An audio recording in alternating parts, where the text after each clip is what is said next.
Pengabdian Jayadirja. Kisah seorang punggawa Sunan Kabanaran yang berjuang mengorbankan nyawa. Ketika Pangeran Mangkubumi menguasai tanah Sukowati, ada 4 orang abdi kesayangan. 2 orang adalah abdi lama dari keraton, yakni Ngabei Martowijaya dan Ngabei Somodipuro. 2 orang lainnya adalah orang Sukowati, yakni Demang Jayarata dan Mas Ronggo Wirosantiko.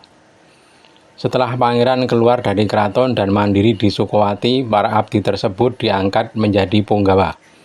Salah seorang abdi bernama Demang Jayarata diangkat sebagai tumenggung dengan nama Jayadirja. Dalam Babad Giyanti, Jayadirja digambarkan berpostur tinggi besar. Jayadirja tak banyak omong, tak kenal takut, tak pernah membantah dan tak pilih-pilih pekerjaan. Bersama Mas Ronggo Wirosantiko dan Suwanti Suryanagara, tumenggung Jayadirja menjadi andalan Pangeran Mangkubumi dalam setiap pertempuran. Pada masa-masa awal perjuangan, ketika punggawa Sukowati tersebut pernah memimpin penyerangan ke dalam kota raja Surakarta. Keganasan ketiga punggawa semakin tak terbendung. Mereka juga yang menewaskan Panglima Surakarta yang dikenal sangat tangguh dan pemberani, Jayakartiko alias Delo. Jayadirja juga menjadi andalan ketika Pangeran Mangkubumi menyerang Keraton Surakarta. Waktu itu hampir terjadi kontak senjata dengan Sunan Pakubuwono II. Namun pasukan Mangkubumi mundur setelah mendengar suara Kiai Becak menggema di angkasa. Ketika Pangeran Mangkubumi memindahkan markas ke Mataram dan kemudian menobatkan diri di Kabanaran, Jayadirja bertugas menjaga tanah Sukowati bersama Mas Ronggo. Namun di saat genting, pasukan Jayadirja dipanggil untuk menyertai Sang Sunan. Ketika Sunan Kabanaran melakukan perjalanan ke Kedu dan kemudian berbelok menuju Pagelen, Jayadirja juga menyertainya. Dalam perang di Malaran, Pagelen, Jayadirja berhasil membunuh Kapten Poster. Jayadirja juga terlibat perang mengerikan di Jenar yang menewaskan Kapten Uce dan Mayor Klerek. Hari itu pasukan Sunan Kabanaran 2 kali bertempur. Yang pertama melawan pasukan Kapten Uce dan sore harinya melawan Mayor Klerek.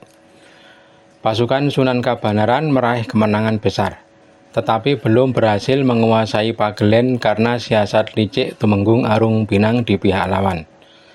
Sunan Kabanaran lalu membawa pasukan ke Pekalongan karena mendapat surat permintaan dari Adipati Jayaningrat.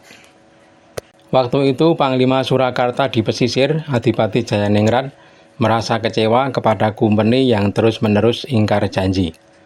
Kumpeni berjanji membawa pulang ayah Adipati Jayaningrat, mantan Patih Adipati Notokusumo, tetapi tak kunjung dipenuhi. Kekecewaan Adipati Jayaningrat membuatnya menyeberang ke kubu Sunan Kabanaran.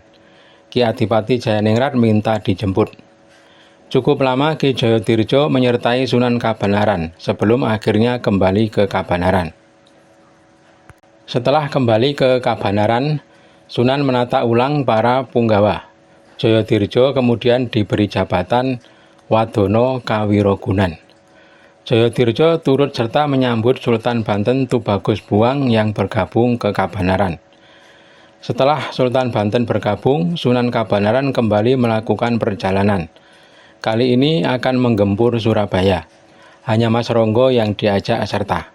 Adapun Jayadirja dan Suwanti ditugaskan ke wilayah Kedu. Di Kedu, Jayadirja diserai membimbing anak tumenggung Mangkupraja yang dihukum bunuh. 2 anak Mangkupraja yang waktu itu masih remaja kemudian diasuh Jayadirja. Kini anak itu sudah dewasa dan diberi nama Raden Mangkuwijaya dan Raden Mangkudiwirya. Pada waktu pasukan Jayadirja berbaris di Menggora, mereka terlibat pertempuran dengan pasukan Kapten Van der Pol dan Letnan Kulman.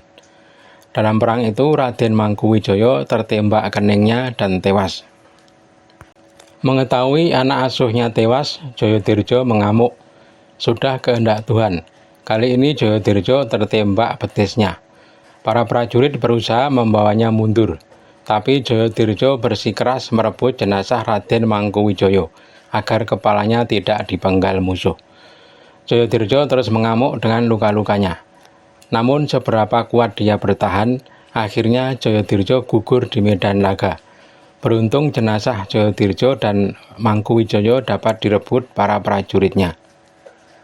Kematian Jayadirja membuat Raden Suwandi dan Mas Ronggo sangat kehilangan. Mereka bertiga adalah para perintis perjuangan Pangeran Mangkubumi sejak masih berada di Sukowati. Namun yang paling merasa bersedih adalah Sunan Kabanaran. Berhari-hari Sunan Kabanaran merasa lesu dan kurang semangat. Hatinya hancur karena ditinggal abdi setianya. Jayadirja, abdi setia, menutup pengabdian dengan elok. Terus ikuti BK Almari Channel untuk mendapatkan kisah menarik lainnya.